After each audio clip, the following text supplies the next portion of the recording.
The invisible thief. Why your bank account is a war zone. Most people think war looks like tanks on the horizon or fighter jets in the sky. But for you, the citizen, the most devastating front line isn't a physical border, it's your purchasing power. While the headlines focus on troop movements and geopolitical strategy, a quiet, ruthless process is happening in the background, the systematic destruction of your money. Whether you live in a conflict zone or thousands of miles away in a peaceful suburb, global war is reaching into your pocket and taking a cut of everything you own. This isn't a conspiracy, it's the cold, hard math of war finance. Here is how global war is quietly destroying your money. 1. The inflationary engine, printing our way to victory. War is the most expensive human endeavor on Earth.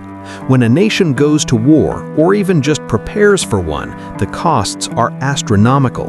We're talking about billions of dollars for hardware that is designed to be destroyed. How does a government pay for this? They have three options: taxing the people, politically unpopular and usually insufficient; borrowing, selling bonds and increasing national debt; or printing money. This is the hidden tax. When governments print money to fund military expansion, they increase the total supply of currency in circulation, but they aren't producing more food, more housing, or more consumer goods. They're producing bombs. More money chasing the same amount of goods equals inflation. Historically, this is a guarantee. During the U.S. Civil War, the Confederacy printed so much grayback currency that by the end of the war, a loaf of bread cost hundreds of dollars. In modern times, global conflicts drive up the price of energy and transport, which acts as a stealth tax on every single item you buy at the grocery store. 2. The supply chain squeeze, shortages as a weapon. In a globalized world, everything is connected. Your smartphone has components from 20 different countries. Your car runs on fuel that might be refined halfway across the world.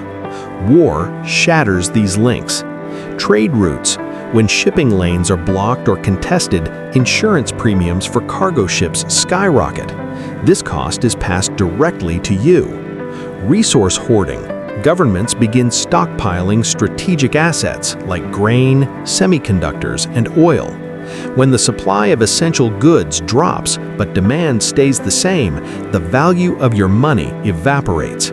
You still have the same $100 in your wallet, but that $100 now buys 40% less than it did last year. That is the definition of currency devaluation. 2. The third opportunity cost. The broken window fallacy. There is a common myth that war is good for the economy because it creates jobs in factories. This is what economists call the broken window fallacy.